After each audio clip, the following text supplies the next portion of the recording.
Hey, welcome back to Adam Fitness with Coach A. I am Coach A, and this is the YouTube channel that aims to bring you guys in gym quality coaching and workouts for at-home or garage gym needs.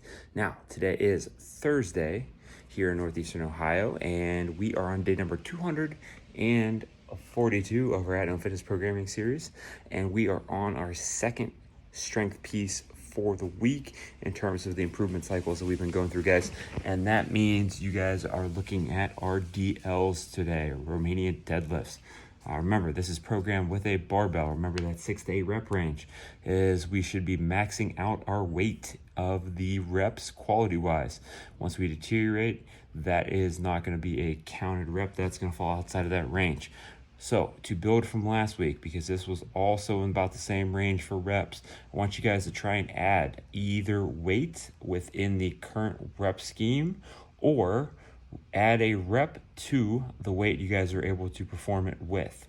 Remember, we want a full rest on this, a 2-minute rest after each round. We're only looking at 3 rounds, so we're really aggressively getting back into the hamstrings, trying to light those guys up. Workout for today is going to be a 20-minute alternating EMOM. The first minute, we're going 15 to 20 plate ground overhead. That's probably going to end up being dictated by the weight you guys use. Ideally for the guys, somewhere between 25 and 45, and the ladies, somewhere between 10 and maybe even about 35 or so. Now, the second minute is going to be a 50-foot at least carry, holding the top of that plate. I'll demonstrate that in a minute for you guys with the right arm. Second minute after that, or the third total minute, is going to be the left side, so left hand hold. And then finally, our fourth minute of work is a hollow rock for 15 to 20 reps. This isn't really going to be dictated by anything other than your simple ability to do a hollow rock and to be able to hold on to those hollow rocks and get done in that time. Now, you guys have a minute rest coming after the hollow rocks. If we're really pushing that work up until the minute, that's perfectly fine. You guys have the time you're going to be able to recover before going back to those plate ground to overhead. So feel free to keep pushing through that. In terms of the weight, 15, like I said, 15 to 45 for the guys, 10 to maybe 35, but probably 25 for the ladies. Also, keep in mind, you guys have to be able to hold on to the plate. So stick around if you want to see the demonstrations for that plate hold and some RDL work.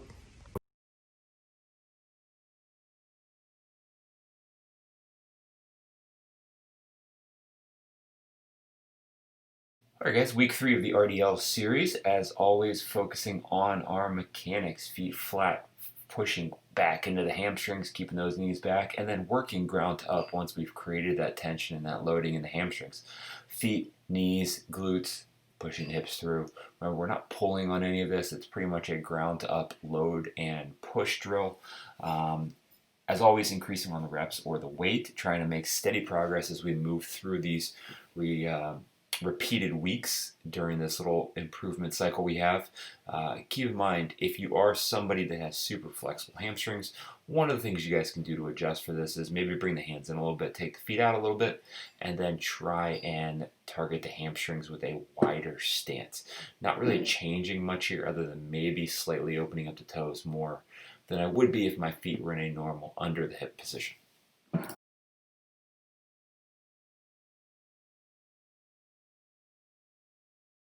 Thursday workout coming at you guys. We got ourselves a 20-minute alternating EMOM here. The only weight or equipment you guys are going to need for this is going to be a plate or something that could take the place of the plate. We're going to start the first minute with 15 to 20 plate ground overhead, kind of simulating a power snatch if you guys have done alternating dumbbell snatches, things like that. So we're looking for a hip and knee extension, driving that plate up overhead. Notice where it's rotating, guys, right in front of about the chest. Notice how I'm not, other than those 2 reps, starting to lay back. I'm using the hips and legs to push the shoulders and chest through. Now, we are going to rest to the next minute for all of these pieces if we can complete them in time. This is a very slow, stumpy simulated version of the plate carry. So you guys are going to pinch between the fingers and the thumb. 50 feet is what this is programmed as. If this is an easy thing for you guys to do, feel free to kick that up to 100 feet or even go for the minute, honestly.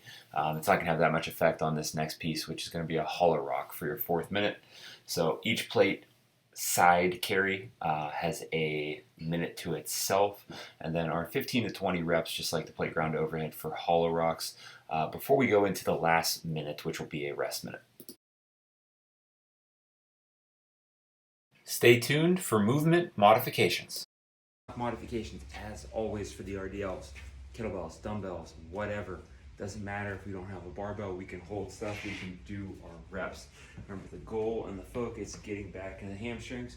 So if we're going at it with 2 dumbbells, if we're going at it with a dumbbell, holding with both hands in between the knees, if we're going at it holding on to a heavy dumbbell like this, what have you, kettlebell, doesn't matter.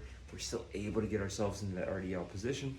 Remember, if you guys don't have a weight that's going to be challenging for the rep scheme, what I want you to do is I want you to slow down. I want you to focus on the tempo.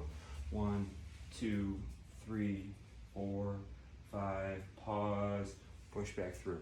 Right? We're trying to create extra stimulus. We're trying to create the feel of extra resistance, so that we can get as much as we can from the lighter weight instead of having to have the heavier weight involved.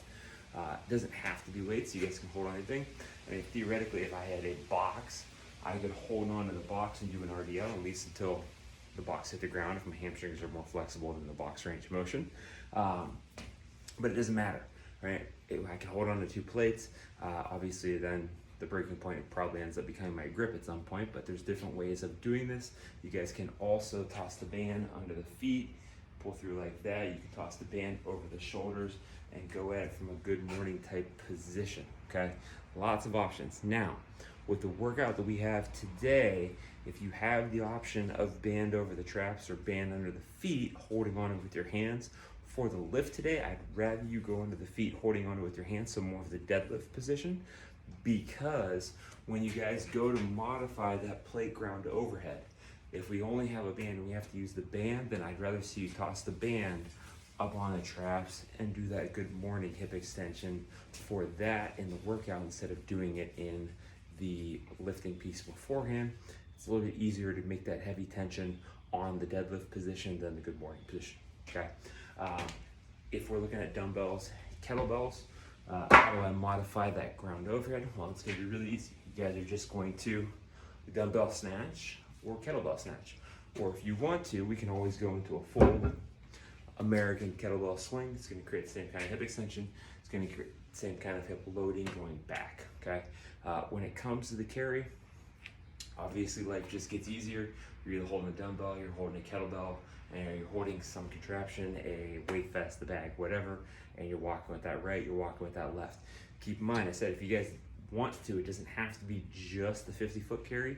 Within that minute, you can push it out to being something longer.